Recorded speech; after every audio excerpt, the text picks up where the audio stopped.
Happy Sunday, lovely people. I have a spectacular show for you today because I don't have just only one special guest. I have two special guests, and both these guests are Jaden Show past special guests. Stephen Fox and Suzanna Dee. Oh my goodness, it's going to be an absolutely epic show talking about their project Sympathy for Appleseed. Absolutely amazing track which you're going to watch and listen to at the end of the show. But you know what I think? Let's just go and check out bit of new music from both Stephen and from Suzanna Dee and see what they've been up to since we last chatted.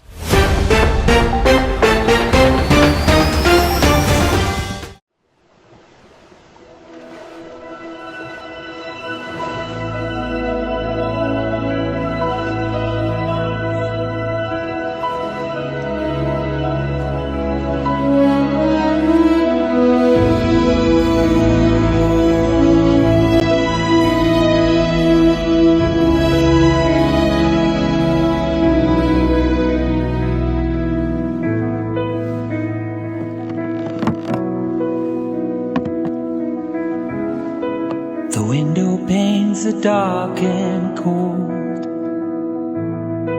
the stories that I haven't told.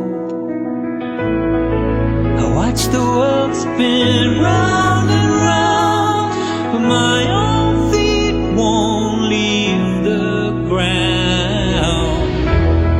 It feels like oceans on the moon, a vast despair that comes too soon.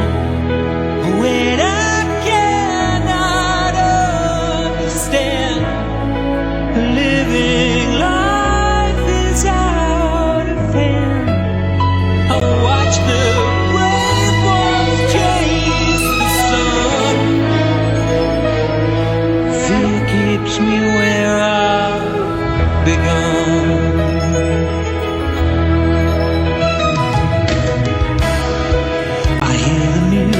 From the streets,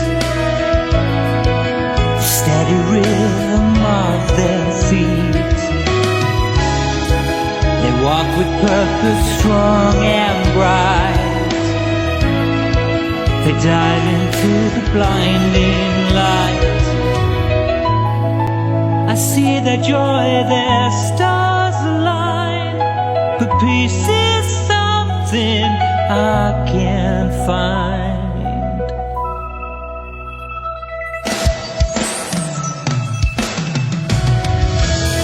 It feels like oceans on the moon, a vast despair that comes too soon.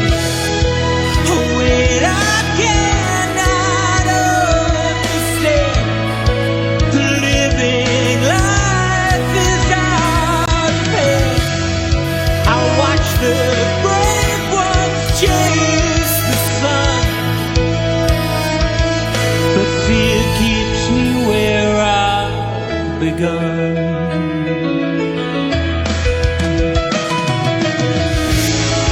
If I just turn the lock and try to face the stars up in the sky, well, I'll be swept up in the tide. Oh, is there nowhere left to hide? My fragile ship will surely break with every choice that I must make.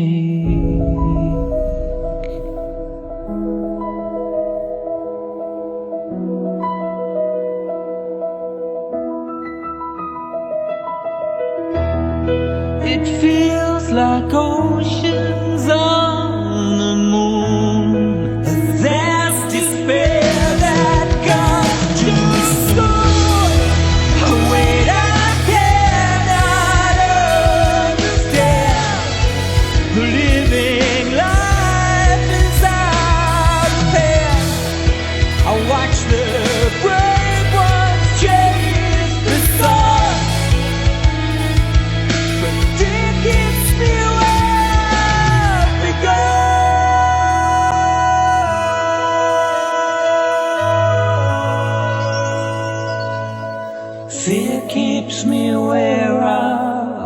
begun.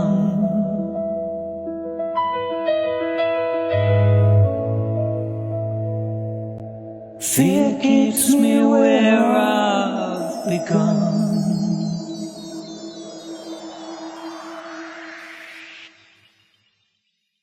Look at these readings. The neural pathways are deteriorating faster than projected. We have to initiate the stabilization protocol immediately, Doctor.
You'll find your way back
Bloody amazing. But you know what? You're still going to have to wait a bit longer because it's still time for a Jaden Show commercial break.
Now I need you to applaud even louder than normal because there are two people that need to hear this applause. Please welcome to the Jaden Show the amazing Stephen Fox and Suzanna Dee, this week's special guests.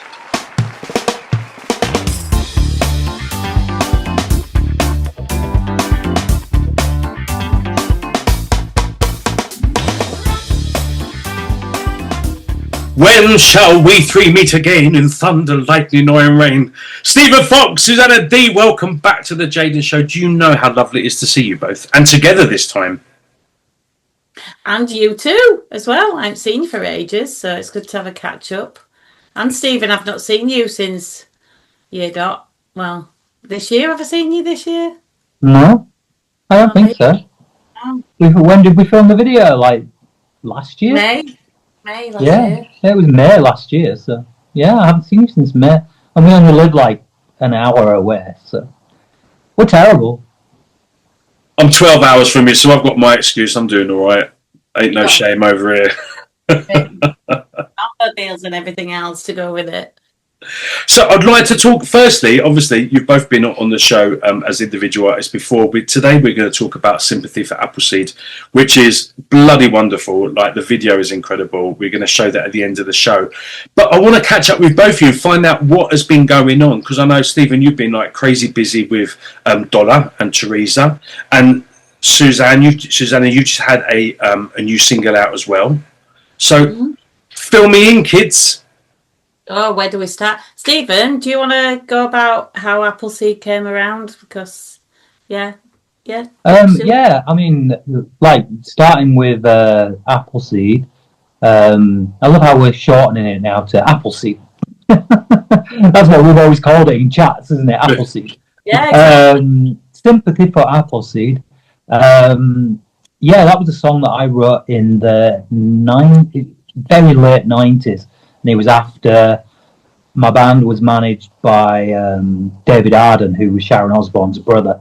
And we were doing okay with him. And then he I think he exhausted all his contacts as far as getting us a record deal. We did demos and things like that, but it just didn't work out. And we tried to continue after that. But basically, I wrote the song, and it was kind of an angry song, and it was just like, I'm not done yet.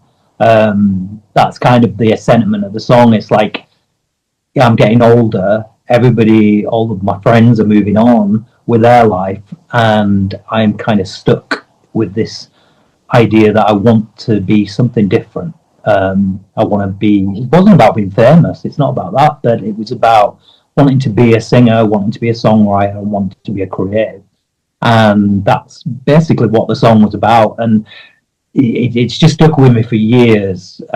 It's all when I've listened back to my old stuff, and some of it I cringe, some of it I'm like, wow, that's pretty dark but good.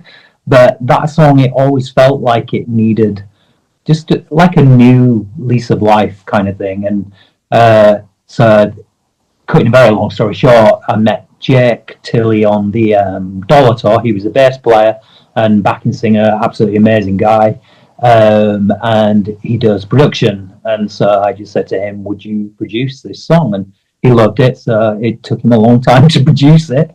And as soon as he started, I was like, it's a bit too downbeat. And so I wanted to just bring some hope, if that makes sense. So the song's very kind of, everything's bad. And I just wanted kind of this ray of light to come in at the end.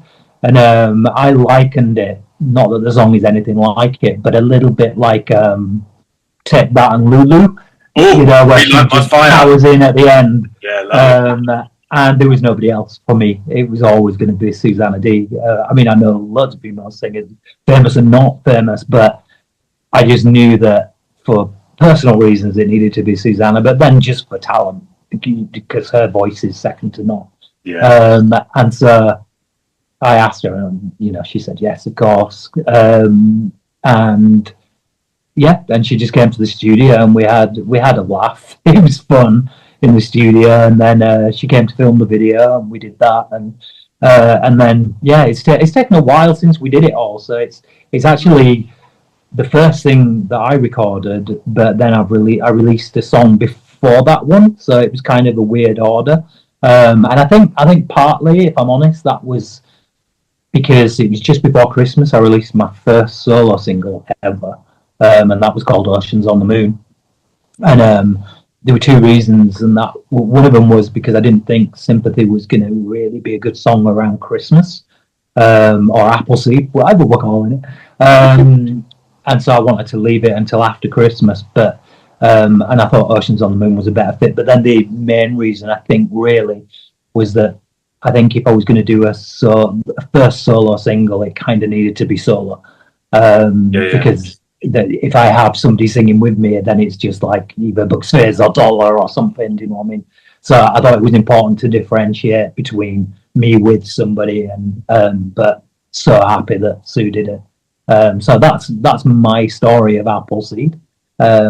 So yeah, Sue, what's your take? Actually, so just before you jump in, Steve, sorry, can I just ask as well? Like back in the day when you wrote it in the 90s, you were obviously, that's a few years ago, 20 years ago, more or less, a bit more than that, I guess. So yeah. I think it's 30, Jaden.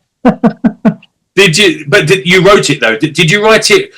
I mean, was it like an exorcism of what you was feeling at the time? I mean, was you in a frustrated and angst state? So how does it feel now, listening to the lyrics that you wrote all those years ago? Yeah. Still giving energy to those, 22, 25, however many years later.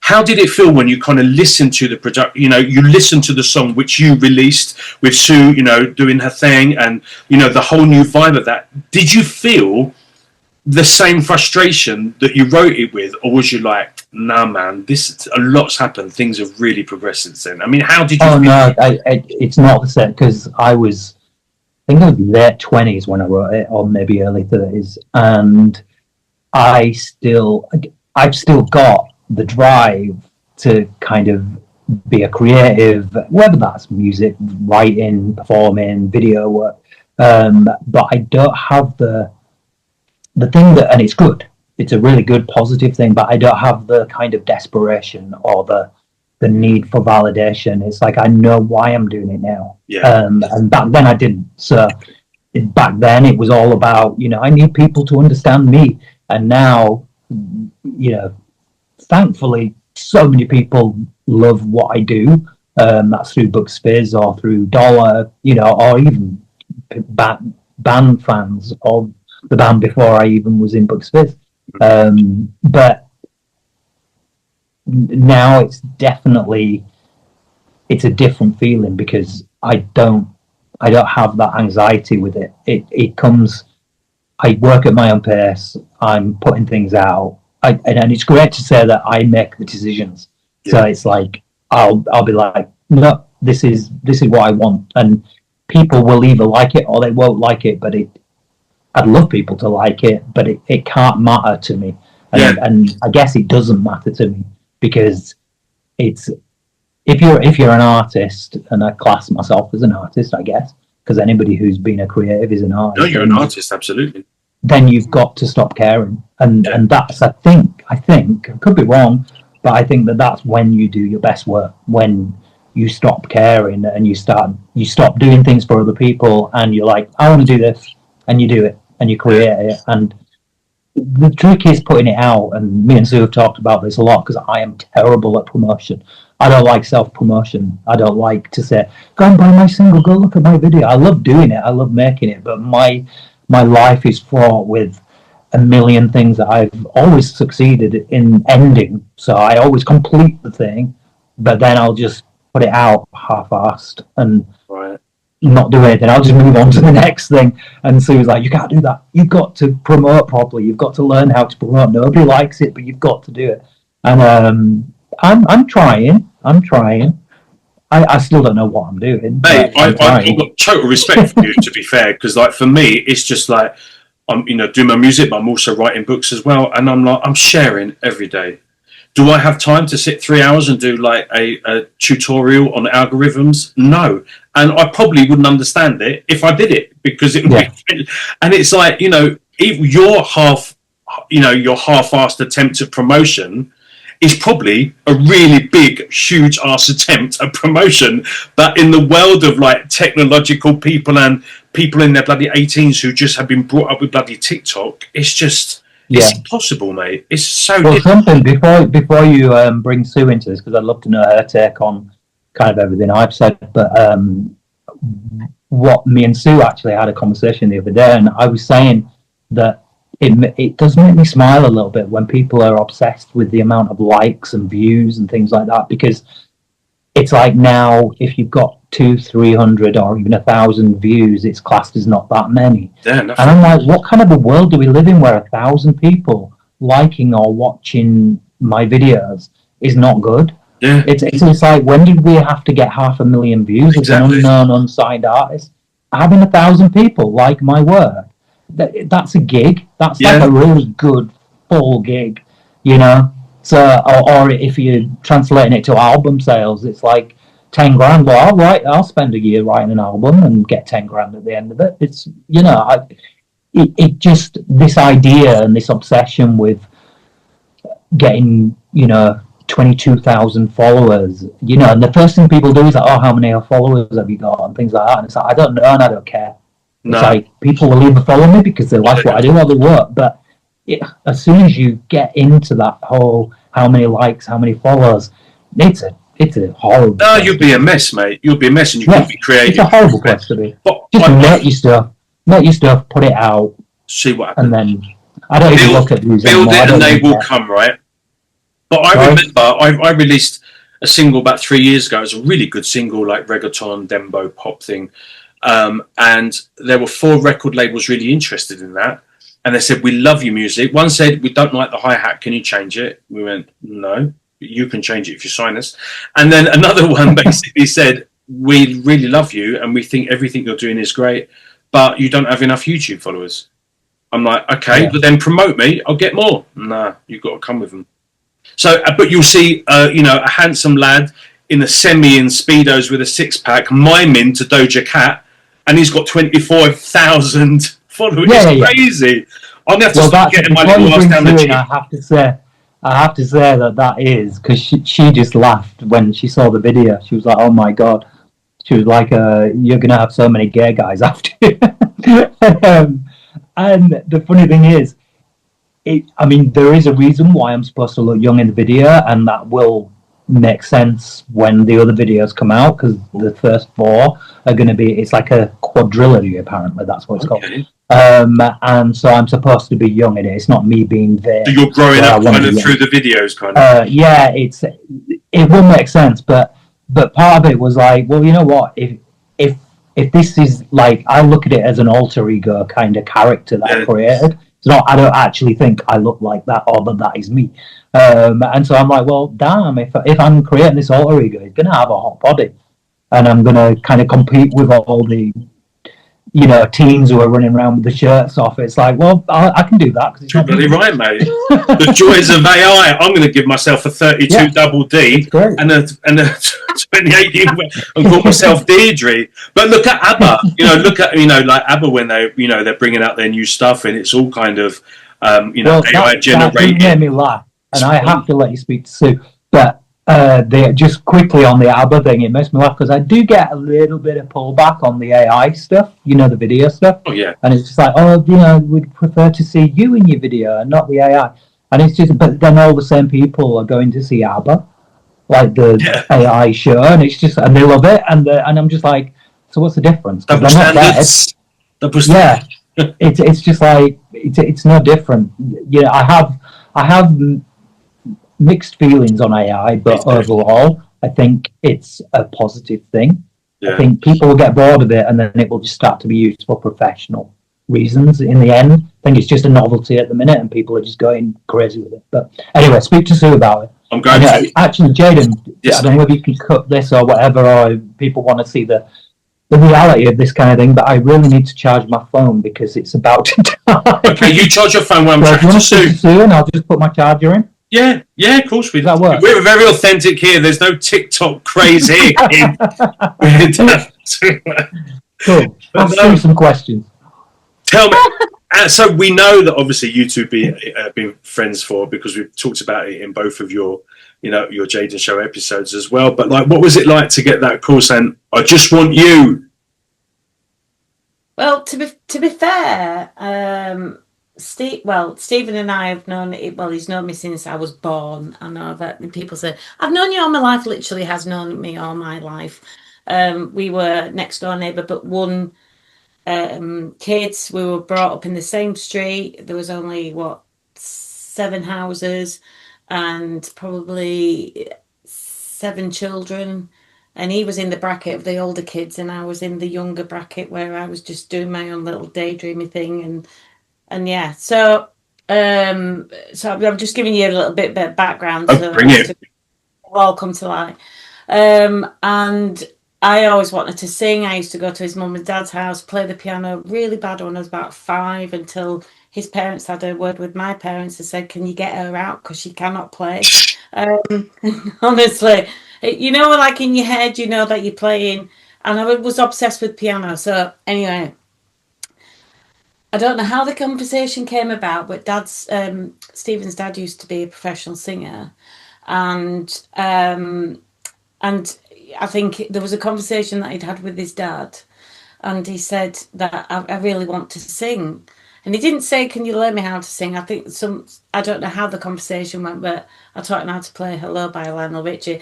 I was self-taught, a lot better than I were when I was 5. I obviously thought if I am rubbish, I need to learn it. Right. I was self-taught, and then taught Stephen how to play that. And then on in, he did it himself, learned to play, and there he is doing his own stuff. But in our early days of performing, our audience were our parents and their friends coming back from the working men's club on a night time, half cut. The greatest audience ever, because they're going to either be chatting or whatever, and we could just be still just playing away and just singing his own stuff, and we could have a conversation like, should we play this one, or what should we play? And there were a lot of things that we used to play, like Yazoo, and we did, Stephen will have to remind me, but it was 9 from 90210, St Elmo's Fire. Oh yeah. Back there, we used to sing that together, duetting, and we loved doing that. And then, so from there on in, that was our kind of our gig space, so to speak. And then Stephen wanted to do his own thing. I did my own thing.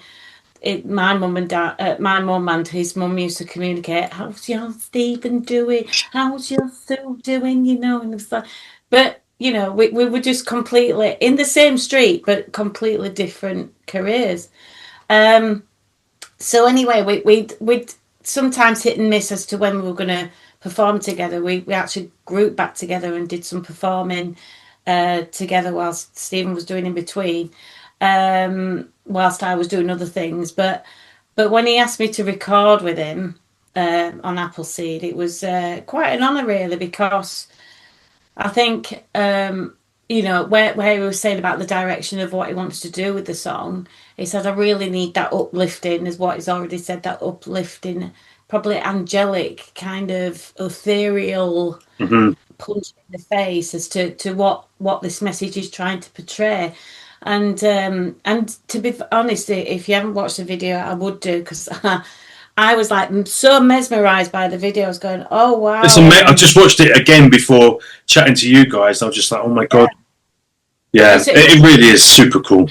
It's nostalgic, as well as like futuristic at the same time. And how I'll tell you how we filmed it later on, but how we put it all together. I was watching the video and I was like, wow, what's this all about? But I didn't listen to the beginning because I'm so rubbish at bloody dinner. I went, what's this all about? I says, oh, there's all these people, and then something happens, and then I come out with this. You totally got the wrong end of the stick. It was hysterical. I don't understand it. And then when he said, you need to listen to the beginning bit to understand what it's all about. And I went, right. And I listened to the beginning. I went, But how I feel about society and the way that the world is going, there is that divide, and that's exactly. I mean, you couldn't have picked a better time to release it. I don't think Steve realised how much of a message this is. That's quite up with what's going off in the world right now. We've got this greed and this separation, divide of you know, very spiritual people, tribal, in touch with nature, going back to ancestry roots, and then you've got the greed and the let's do this for fun, and all the animosity, negativity, all fixed with greed and control. And then, you know, and then all of a sudden it's like the tribal gets hold of the you know, the greed and all well and all is well. And when I looked at it, I thought I cried. I said, not because I look like, what the hell do I look like with this bun on my head, but got a hair bun. I mean, where's that come from? He says it's AI. I can't get rid of it. Look, I might start. At least you both got bloody hair. You can draw it. I love it. Can you not do it with these Zoom calls? I get some tattooed. I could actually grow it back if I wanted to, but I'm too vain. Can't be bothered. Too vain and too lazy. Well, to be honest, you don't need to. You look beautiful anyway. Oh, bless you. It worked for Right Said Fred. Exactly, but yeah, he was a little bit more muscled than me, to be fair. But like a lot more muscled than me. So yeah, I think when he got it out, I just thought it showed shed a tear or two, because it mentioned about the butterflies.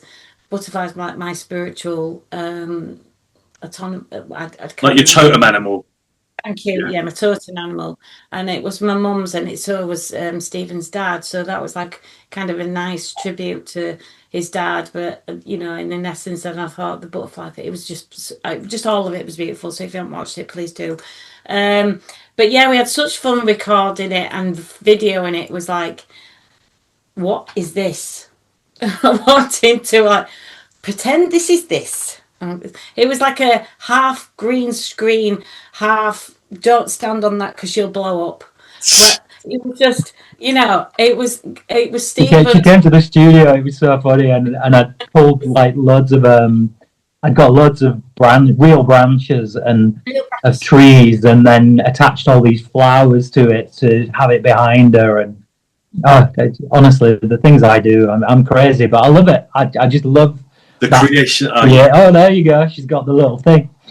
But I love all that. It's like that's just me, and I just love creating stuff. Yeah. And even with AI, yeah, it's got a lot of AI in, but a lot of it is real. Like I'm real in the bits that I'm singing. I'm real. The actors are real. The two guys. Sue's not real. She's AI, but as in she doesn't exist. No, I don't. In fact, who is she? Look, where is she? I invented her. Hello. She's your alter ego. Potentially. Yeah. Tonight, Matthew, I'm going to be Suzanna Dee. But yeah, it was an honour, and it was a privilege, but by the end of it, because Jake is so meticulous with vocals and production. And I mean, the production on it is just incredible. It is like trad jazz, but however, it works beautifully. As in, the production on it is like so 80s bass lines. You've got riffs here and everywhere, and you think it'd be too complicated, but it's not. It works. No, it works bloody wonderfully. Yeah. And I was like, what's that? What's that? What's that? So like my ears were on fire going, what's that? What's that?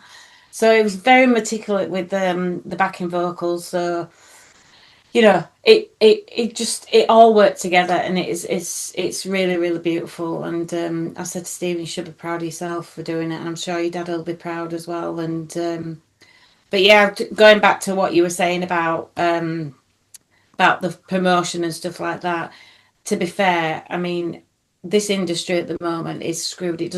We are in the separation of that people will find music because they're sick to death of hearing the same thing, governed by people that are music, labels that haven't got a clue where they're going with things. And to be fair, there should be a tool of people that don't have many followers and check them out first before you actually get people with lots of followers. The complete reverse, because I tell you what, you'll find, gold, really. Yeah, completely. People over 50 are now coming out of the woodworks now. So it's like, you don't have to be at a certain age. Who told you that you have to be a certain age? We come with wisdom. That was always one of my things that I wanted to achieve in the 90s, when I was, kind of getting on and getting more recognised and noticed and stuff like that. And I was like, right, the minute I can, I really want to have a company where it's literally about promoting. Like, you could be 93 years old and you could sing rings around bloody Vera Lynn. Why should you not be putting out an album of great classics, like We'll Meet Again, White Cliffs of Dover at 90? A friend of mine, she played this I went to her, she was in her late 70s, and I went to her house for lunch, and she goes, oh, let me play you this cassette I sing with the radio. And she literally still, like we used to do, put the little mic and the press and the record and play and sing along what was going on whatever. And she was singing to whatever came on the radio, and I was like, man, like, you are better than me. I was like, wow, your voice is angelic. It was like angelic. It was beautiful. And I was like, when I grow up and get money, I'm going to have like a production company that is going to be not looking at whether you have a six-pack or a semi in Speedos or you're the most beautiful thing. All those are relevant, but they are not the reason. It's your talent, your creativity, your spirit, and who you are as a human, how you deliver your art is the thing that's the most important. I would have signed her up tomorrow. I don't care if no one bought it. I would have bought it. I mean, it was amazing. Such a beautiful voice. So, no, I think, like, you were saying before, I think that the Tower of Babel is crashing, and I think there are going to be some, very significant changes over the next, if not just this year, then definitely over the next couple of years. And I think why AI, like you said, Stephen, before, AI is very exciting. There's some amazing things. I find it fascinating and scary as shit. Because, I promote photos of me that are me, but aren't me. And they're amazing. I don't need a photographer and photo shoot because a mate's doing some AI photos for me. But that AI photo could be me doing something or with something that is completely bad. Like what they can do. I mean, it's just phenomenally scary. It's like you say, it's terrifying, but then exciting. And it's just something that because at first, when it all started to kind of happen, AI, and I just used it. Actually, Sympathy for Appleseed was the first thing I used it on, and it wasn't that great then. I mean, it's like Sympathy for Appleseed, even though it's the second one, the speed of which it's changing and growing and getting better is terrifying. That's what's terrifying. Yeah, completely. And I have my conspiracy theories about that, but I'm not going to get into that now. But up there, I want to hear them soon, though, mate. So we need to catch up for a chat. I'm a big conspiracy theorist, but completely, mate. But just one thing that I will share that might kind of anybody who is very anti-AI or thinks that it's coming for everybody's job.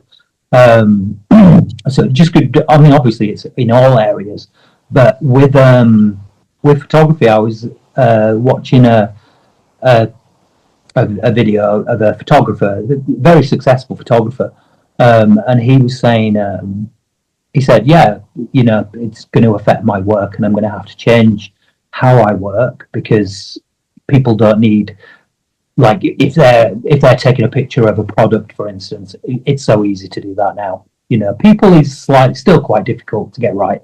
But if you're a product photographer, which it's a big business, that you're not needed anymore.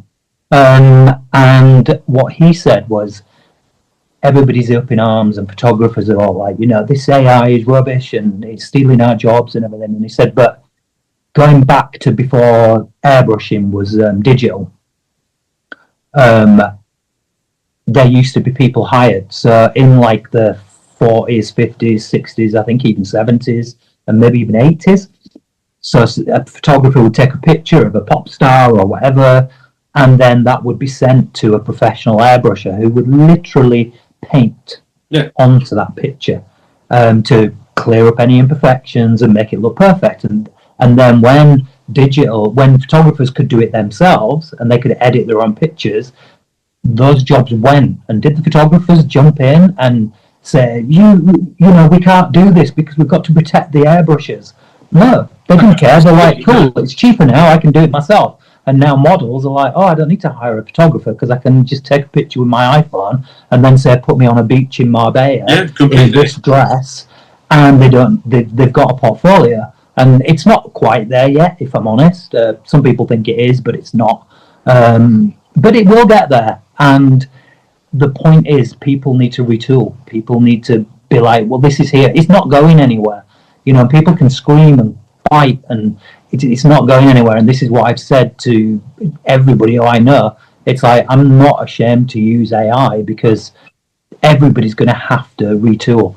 Yeah. But the difference is, and what will happen in music and in film and in photography, is people will crave the olden days. So they will crave something shot on some cine film or some VHS camcorder, and all those things will become desired again. Yeah. You know, so people will want to go see some 4K thing shot on AI. They'll want to see like grainy, really good kind of nostalgic stuff. And same with music. You know, it's already going back. Like cassettes are coming back in, and vinyl, and you know, it's yes, AI is there's gonna be a wave of AI, and everybody's. Sue brought this up the other day regarding music, and she said the thing that annoys her, and it annoys me, I agree with her completely, is now with the AI music apps, anybody, somebody who's got no musical talent whatsoever can say to the app, write me a song for my wife's anniversary or birthday, and it'll spew out a song, and it'll sound lovely, and then the wife will love it, and all the friends will be like, oh wow, this is amazing, and this guy, he's just literally not even wrote the lyrics or anything. I'm totally against that, and to me it's just it's pointless because there is no creativity. But this is where me and Sue slightly disagree, I think, is that there is a use for AI in music for people up and coming who don't have the access to great producers and great musicians to be able to, if you can barely play piano but you can string a song together, just the rough chords, and you've got a half decent voice and you can write lyrics, so technically you are a songwriter, but you don't have the funds and the things there and the things in place to be able to get the whole thing together. Now you can see your reality come true, and then what you do with that's up to you. Ethically, should you just put it out as is? No, probably not. But at least you can take that to a musician or a producer and say, this is what I want. This is how I want it to sound. And so I think there is room for AI, but I agree with Sue. I'm saying it like she said it now, and she hasn't. It was just a conversation we had the other day. I agree with Sue in the sense of, I think opening it up to just anybody who doesn't even have any musical aspirations, but they can write a song. And the worst thing is flooding Spotify and all the things like that with this AI music. That will kill music. But you know what? I think it might actually do us some favours on some level, because eventually people will just be craving for that realness and that authenticity. Yeah, so you know, you can hear your favourite AI song, and it sounds really like Beyonce or Adele, but you're never ever going to see that live. You're never going to be around other people listening to that live at a pub, at a concert, at a festival, because you can't. I mean, it's going to, unless it gets punted to someone else. But I think, you know, like, back in the day, there was no, when I was getting famous in the 90s, there was nothing, computerized. So you go into an A&R guy's office, and there are sacks and sacks and sacks of brightly coloured demo tapes and stuff like that. Yeah. Now I can release an album, and in the time I've quickly taken a phone call and gone for a P. I've just sold it in Ethiopia. So I think like we don't have a choice. It's gonna change and progress, but then we will be the niche market, as opposed to at the moment everyone's trying to be an artist. Everyone can be an artist in their own bedroom, but there will be no realness soon, and we will be like, oh my god, this guy is so legit. Like he's actually put like 30 years of work into this craft, and I think we will be the diamonds. At the moment we're the rough because the new pretty AI is taking over. But I think, and probably won't be that long, because already it feels kind of saturated, and it's only just started. Yeah, it's exhausting, and you don't know, with video especially, you don't know what's real and what isn't, so therefore you just ignore everything. Yeah. And I do that, and I use AI, but I'm just like, I just scroll through things, and I'm just like, I don't even care if it's real or not, because we'll never know. But many people will be so busy on AI and computers that they won't be down the Fox and Ferret doing a 45-minute live show. That's going to be, what we can. I mean, like I know you guys, you've trodden your boards for years, like myself. 34 years, over 7,000 shows. I know my art. I don't know AI great, amazingly, but I know my art, and I think when push comes to shove, someone wants you at a wedding or you at a festival, because AI is going to suck. It's going to be a DJ set. Yeah. When the power goes out, I can still play a piano and sing. Absolutely, mate. I can do maracas and sing. Yeah. And maracas. And Sue can still play piano. Well, ish. I think I was trying to go down the route with my mentoring head on would be that there is no, like, for instance, we all had idols growing up. We all wanted to sound like, not be like, sound like something or somebody. Their techniques, their breath work, so the technique of your voice and what it's able to do. Yeah. You that's all lost. And you can't replicate it like it's real. But I said that's what I think will be that will be us winning in the end, because people will miss that the real authenticity of it. I mean, I've got a guest on my show in a couple of weeks' time who, is created an artist. He's written a song lyrically. AI has put stuff to it. It's a fucking beautiful song.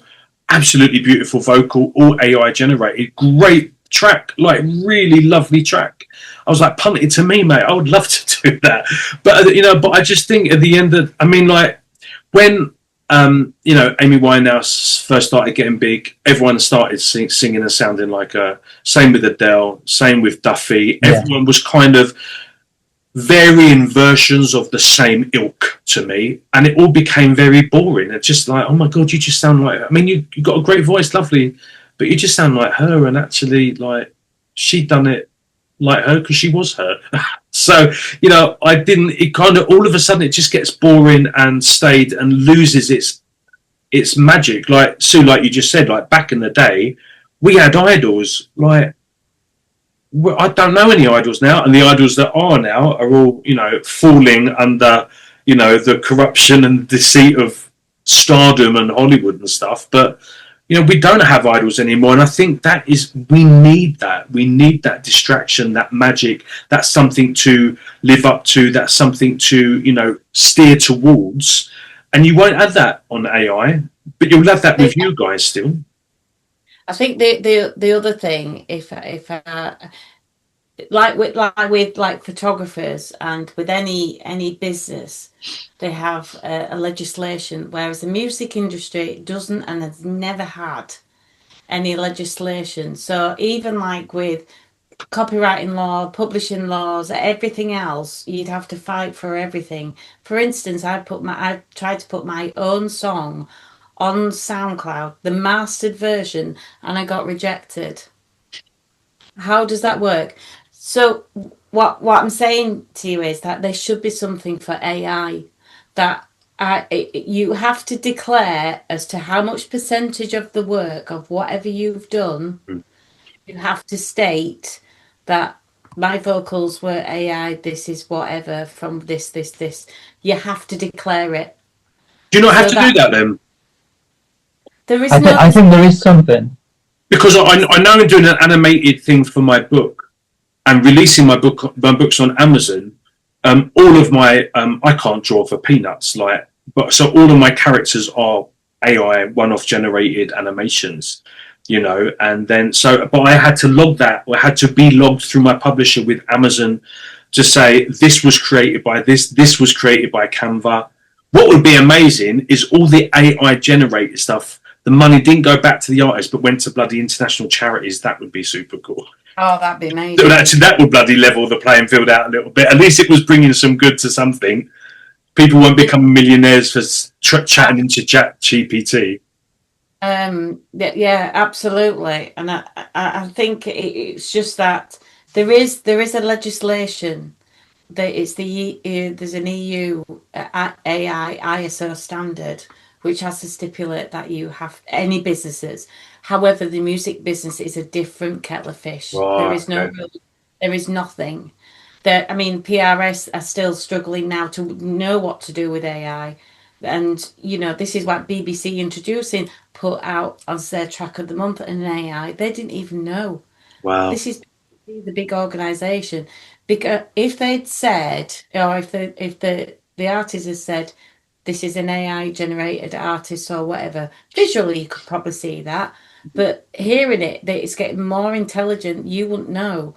So it's like, right, again, with your box standard person, I'm not saying box standard person, I'm saying anybody that wants to write music and wants to get into the music business, it's a lot easier than what we were. And I'm not complaining about that. But what I'm complaining about is that there's just no, do you know what? I've actually had to use AI because of this. And then the percentage of that would then go to me or then go to wherever it needs to go. Yeah. And if you wanted to decide to do for charities, that would be amazing. But there's no like when you get like a little advertisement on when you play football is being played, it's got the P sign on it. Yeah. That then it is saying that is a legit football and it's done by whoever. But we don't have that in the music industry at all. I think the more it progresses, I think something will have to come in because labels, especially if PRS and PPI and all this, they don't want to be losing a cent. So they're going to have to. From what I know, they don't know. Sorry, I went to one of their speaking things last year in September, and we said, AI, what's your thoughts on it? It says we are working really hard. The more that we try and understand it, and the more that we try and implement something else has progressed. Changes, yeah.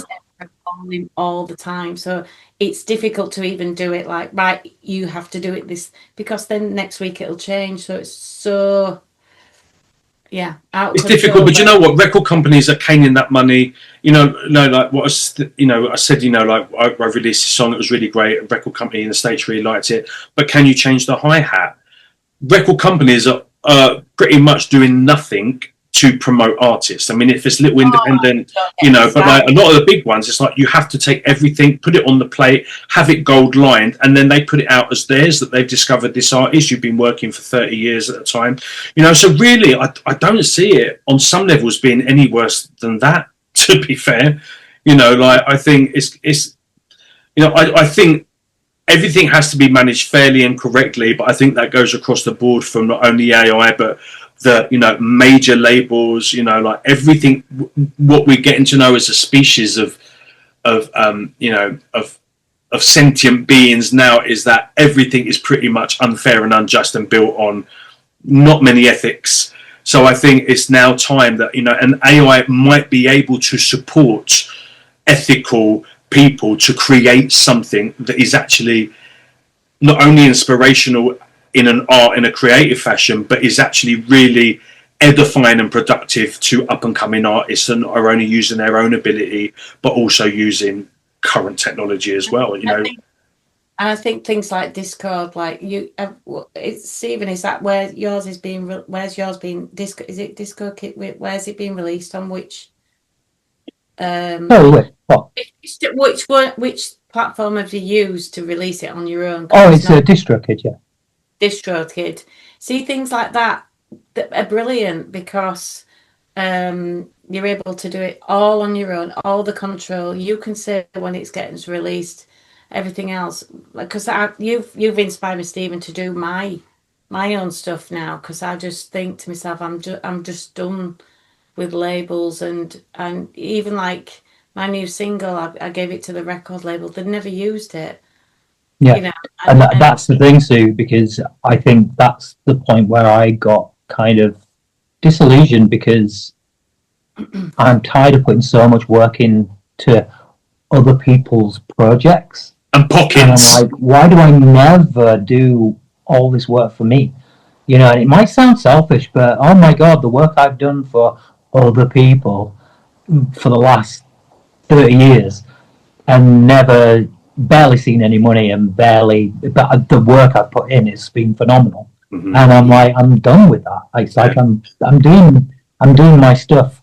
It's not about the money, obviously, because there's no money in music, but it's about the passion of it. And it's a weird one, but I think me and Sue had this conversation, but it's about, like, I value my YouTube channel more than I value Facebook or Instagram or anything. And it's a weird thing because YouTube, you know, not everybody sees it as social media, but for me, it's a record. It's like my channel is a record of me and the things that I've personally proud of and achieved, and long may it continue, you know, and my followers grow. Might be like 2 a week, but it's the fact that people enjoy what I'm doing. That's precious to me. Yeah, it's genuine. And to be able to put my own stuff out as well, like Sue said, with like using DistroKid, which is fantastic. Sounds like this is sponsored by DistroKid. It's not, but it should be. We should phone them up. But no, it has been a pleasure, like putting stuff out through DistroKid because it's so easy. Once you've got you read what you're doing and you get your songs sorted, you get your artwork sorted, and then you put it out, and it all goes so smoothly. And then the day that of release, you like check on all the platforms, and it's like, oh, I'm on Apple Music, and do you know what I mean? It's great.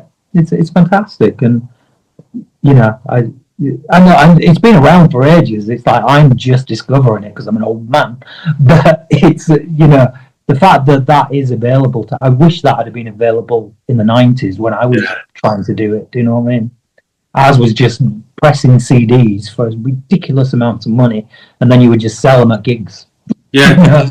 And that's the way. I've still got CDs here that I made bloody 11 years ago that everyone was like, oh my God, like, when are you doing the next album? I'm like, well, I'm in the process of it, but you haven't bought the other 2 yet. Like, and it costs money. And I've still got buying the bloody albums here, which is great. But who listens to CDs now? Bastards. Quite a lot. They're coming back. Are they? Yeah. CDs are coming back. I might get a little bit of my money back then. That would be nice. Yeah. It's all coming back.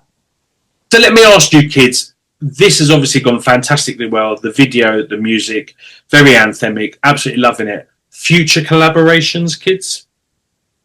With me and Sue? Yeah. Oh, we'll always collaborate. There'll always be something. There'll always there is like there'll be like a planted, literally Appleseed, a seed of something. Either, you know, Stephen will ring me up, or I might get you to do some backing vocals on some of my tracks. Oh yeah, teach me harmony.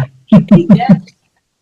But yeah, I mean, we've not planned anything, but we never say never, do we?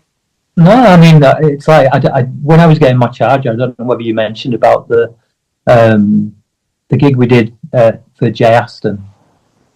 Oh no, we did. I didn't mention. Yeah, because that was a great one. I loved that. Yeah, that was just authentic. It was just yours. Yeah, just go on. me and an acoustic guitar. It was lovely, wasn't it? Right. Yeah, it was. So Stephen's put that on his YouTube channel, but it was nice because it wasn't. We weren't playing covers. We were playing all his own stuff, and you know, some backing vocals I created, and he said, "Oh, that's nice, do that there," and it was just free, you know. It was just authentic, yeah. And some of your fans came, and there were some of Jay's fans, so it was just all really lovely, you know. And just to see Stephen in his own kind of realm doing his own thing, rather than right, it's another song doing this and it's somebody else's cover. It was just Stephen, you know what I mean? So it was nice. Yeah. Nice. I'm always like amazed, like with Sue, because I mean, obviously she has had singles out, and obviously she had "Show Me Heaven" out, which, you know, I was blown away by when I saw her on the video. I was like, oh my god. But more recently, and I say recently, but like with the whole backing singing, and I always feel like backing singers, they get a raw deal because they're putting all the work in, and they're the voices that people know and hear, and they're singing along to, but they don't even know the person. So it's like the stuff with the Spice Girls and the Jane McDonald and numerous others, and it's just like, I don't know. It's a weird thing, this street that we lived on. The talent that was on that street, and it was only 5-6 houses, or is only 5 or 6 houses, but the talent that was on that street for various things is there was something in the water, definitely. It was a magical street. You know, it was like, you know, your dad were a singer, you know, us two singer. I think everybody tried to get into music. My sisters were playing guitar and violin and recorder, and I don't know if your sister. My sister played the drums. You know, we were all kind of like, yeah, let's just do that, and it was just an old-fashioned way of living. You know, go to bed when the street lights went out, and good memories. It was just it was a magical street. It was a phenomenal foundation, and that's why after all these years, when we're still in our 30s, we're still doing it. You know, I like stuff. I'm pretty sure that someone, you know, like doing something AI in 10 years won't be an artist. AI-ly, I don't know, what would you say? You know, but I'm pretty sure, you know, like, because of, I think there's just something, you know, there's something magical about people that even if you wanted to escape that spirit of creativity, you ain't got a choice. Like, you really can't. You're created for that purpose and that purpose only, and it's magic. It's life changing. It's, you know, it creates joy. It creates expression. It creates depression. It creates party. It creates all these things, you know. And like I said, I think people will get fed up with the robotic conveyor belts talent that will just, it's going to happen, obviously, but people will crave. And I've been doing this show for 4 years now, and the common theme through every single show is authenticity and just being you, the best possible creative version of you, you know. So I think, you know, we don't have to really worry about AI. It's going to happen, but there will never be, you know, a Sue Dee, Stephen Fox, a Jaden Cornelius will be doing us to the best of our abilities. Yeah, absolutely. Why should we change ourselves to fit into everybody's? Although I am planning to get a better body and have a semi in a pair of Speedos on TikTok in the next 8 months. Watch this space. Just use AI for it. That's what I did. I'm fucking going to, mate. It is me at the gym. It'd be all AI. Yeah, with a can of Coke and a Mars bar. That would be me at the gym. It's funny. Sue sent me. I was talking to her about how it makes me laugh with the AI thing, and people say, "Oh, you made a music video now. You just click a button, or you type in a prompt, and then it creates a whole music video." And it's so not like that at all.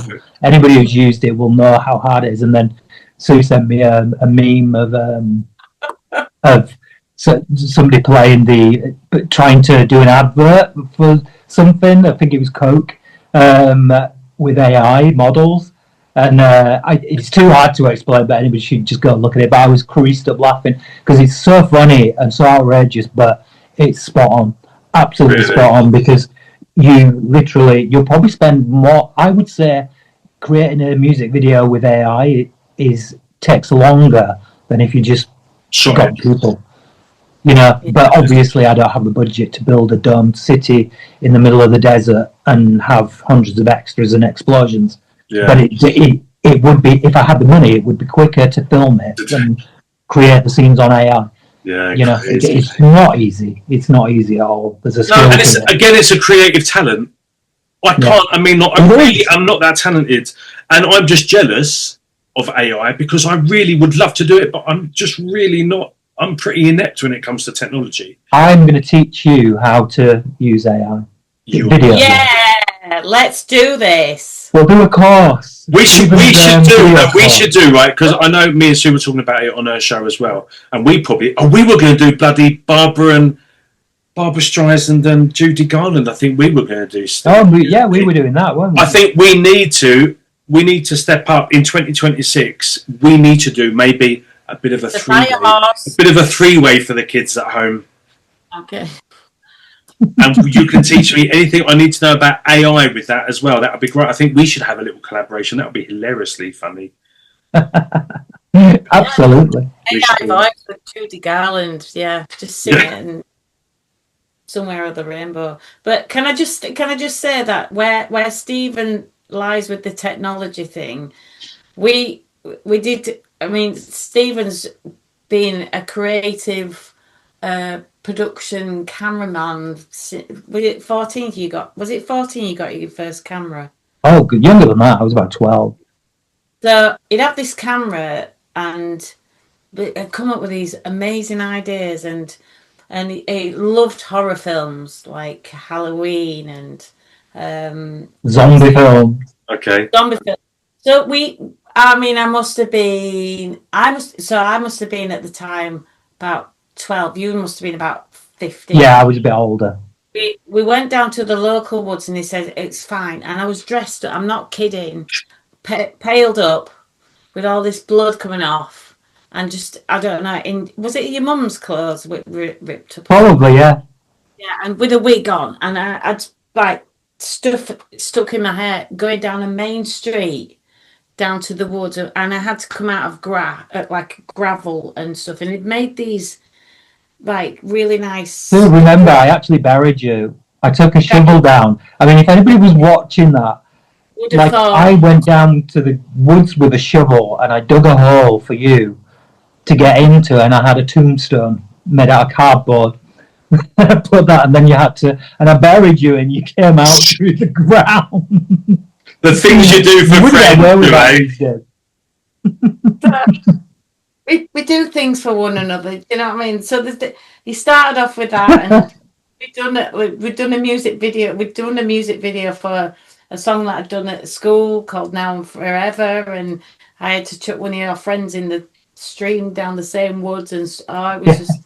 And you look really moody into these blinds, and you know you put lighting behind me, and I was into it all. Yeah.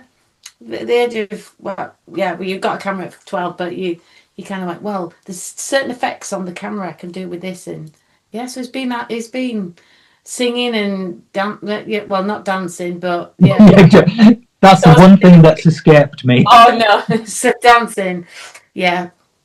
Well, we got us routines kind of right, didn't we? Yeah. When we used to perform together, like when we used to do holiday parks and stuff. Oh, mixtape, yeah. Yeah. You did a stint in my band, yeah. Oh, yeah. It was. We've had a good life. Yeah. All memories. Long may it continue. Amen to that. So all memories, and long may that bloody continue. So I'm looking forward to some more shows. Actually, it'll be lovely to see what you kids are up to next. And you know, maybe me and Stephen interview you next time.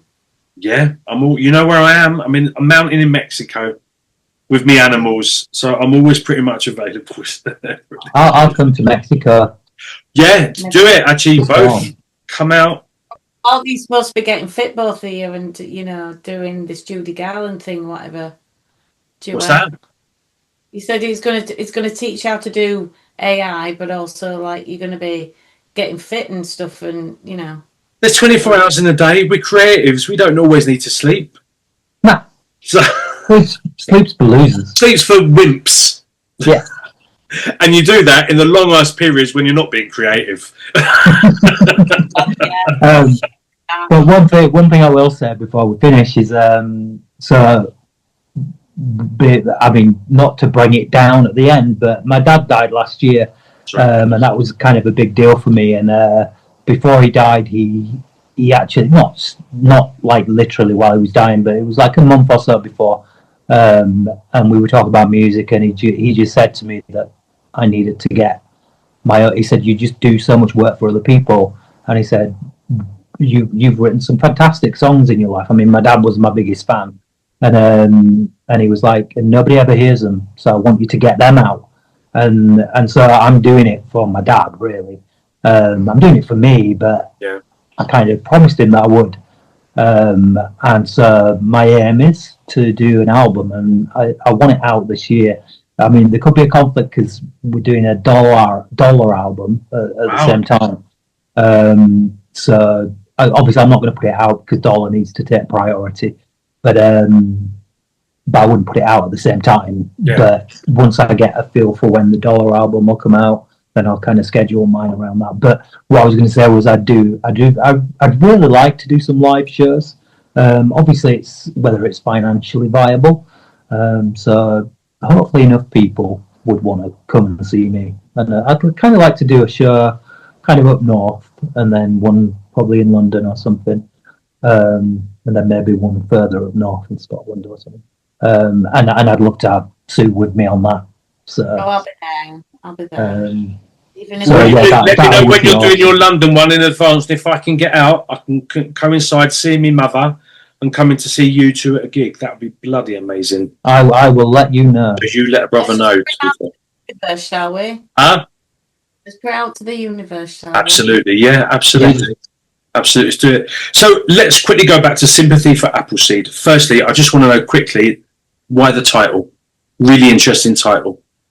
Okay, so it's actually a line in the song, and I thought it was such a quirky line that I wanted to call it that. But when we were doing it, I used to call it On the Outside Looking In because that's the chorus, whereas Sympathy for Appleseed is just a line in the verse. But I think it's quirky. But the point of the line and the title, I guess, is that it's about being discarded. So people eat the apple and then they throw the core away with the apple, with the seed. And when I was writing it, it was just like, that's how I felt. I felt like you're taking all the good stuff from me and then you're just tossing me away like an apple core. And that's where the line came from, and that's why I wrote it. It was like my sympathy for Appleseed, because I get it.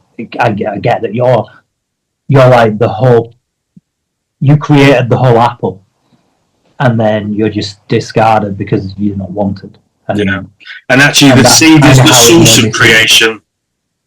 Sorry? The seed is the source of creation, and the healthiest part of the apple, to be fair.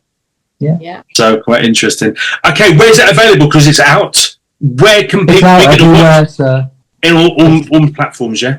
Yeah, it's not. The only thing I haven't done is do any physical releases, so it's not CD or vinyl or anything because it's just too expensive for a single. Yeah. So there won't be any singles out, but when I do the album, I intend on putting it out on vinyl and CD as well, as well as digital. So yeah, and all the singles that I release up to then, because there's going to be there's going to be 6 singles. I'm on number 2 at the minute, and number 3 comes out at the end of this month. So, and then hopefully the album will be done by the end of it also. Amazing. Well, kids, firstly, huge love and luck to you for this project. Steve as well, just for this album project as well. I just wish you that untold amounts of luck and success with your authentic, raw, vulnerable self. I think that's magical, mate. And I just really think, the blessings. Well, thank you, Jaden, for having us on. And it's amazing to see you both again. I get so caught up with kind of, my little world here, trying to be creative and do the things that I love that, I don't get enough time to sit back and have chats with people that that I adored, that I've met already. So it's been really lovely to catch up with you both. Super lovely. And so let me know when you're doing that gig. I'll try and get back to London, see my mother at the same time. Absolutely. I think it'll be early next year, to be honest. Perfect. Even better for me. Can I just say that I'm really proud of Stephen. It's been an honour to be part of his life. And I mean, 52 years being part of his life. That showed my age. And Jordan, thank you so much as well. You're always Jaden. Always Jaden, and just have a special place. Thank you. Always a bloody pleasure, and always welcome back. Thank you. Stephen, when you get the next single, just let's do a little catch up. Yeah. Do the next singles, and for you as well, Sue, as well. Just let me know. I'm always here for a chat, and always here to give back to my community, because no one ever gave back to me. So, that was kind of my reason. It would have been nice to finish off and sing, but I don't have anything to sing. Well, we're going to finish off actually listening to Sympathy of Appleseed. So, that works. That works. Absolutely. No pressure then to sing. People at home, you've had a double whammy today. How exciting to see Suzanna Dee and Stephen Fox live and unplugged, pretty much in your living room, bedroom, your sacred sanctum, wherever you are watching this show. Please don't forget, on the title page to this episode, you will find all the social media links where you can find both these guys. Please go love and support on all their social media platforms. Don't forget they're involved in other projects as well, which you can also find links to, and their music, solo and other projects, is available on all download and streaming platforms. So go and show some creative support and love. And before you turn off your computer and you finish your cup of tea and your cheese sandwich, go and stalk them on Tinternet. That would be lovely. And then you can subscribe to the show afterwards. Guys, thank you so much. It's been bloody lovely to catch up with you. We will talk again very soon. Thank you. Thank you, Jaden. See you later, kids. Bye-bye. Bye. Hasta luego. Bye-bye. Bloody amazing. So lovely, lovely, lovely to catch up with them both. And so excited to be playing Sympathy for Appleseed in a couple of seconds time. You're going to absolutely love it. It's just bloody wonderful. Please go and make sure you're following them on their social media platforms. Make sure you go and download their music on platforms that have their streaming and their downloading availability. Bloody amazing. All links are mentioned in the title page to this episode. Thank you for joining us. Thank you for being part of today's show. Please don't forget to like, to share, to comment, and to subscribe to this channel too. And I'm going to leave you with Sympathy for Appleseed. Stephen Fox featuring Suzanna Dee. See you next week. Bye-bye.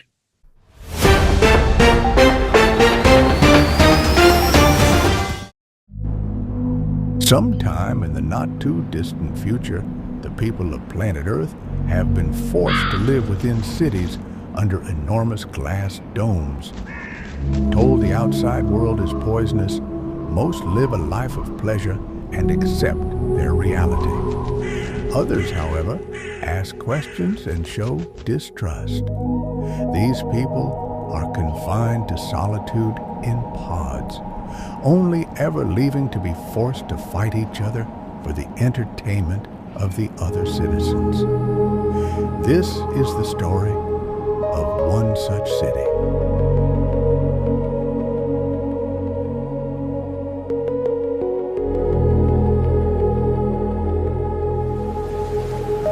Please verify your identity. Identity confirmed. Good evening, Stephen. Please prepare for body scan.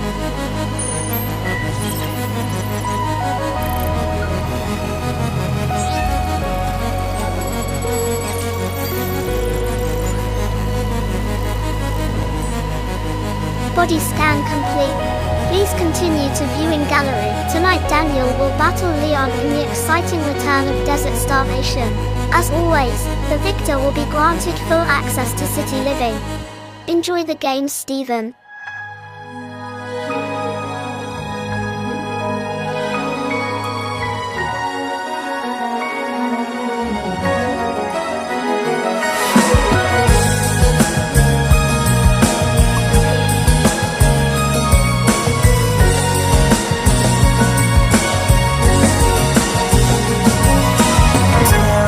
strikes again today. Feeling I've been blown away. My eyes had only what you could never do.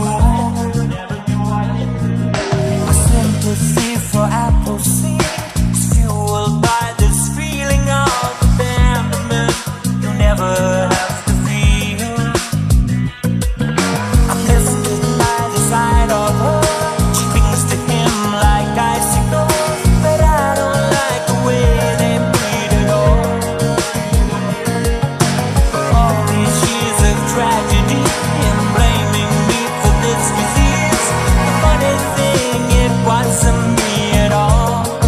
Right now I can't be anything to anyone. My desire is far from what I have. On the outside looking in, the spark has left my empty soul. The magic's gone, there's nothing left to do but fill the empty hole we're in. The clock still ticks, the earth still spins. The deep end beckons me to swim. Good night tonight and never change a thing. And all these friends, they sympathize while watching others criticize. As I choose to walk while I'm still young. That age, it creeps upon me still. I'm torn between a lack of grills. I settled for what they did years ago. Right now I can't be anything to anyone. My desire is far from what I have. On the outside looking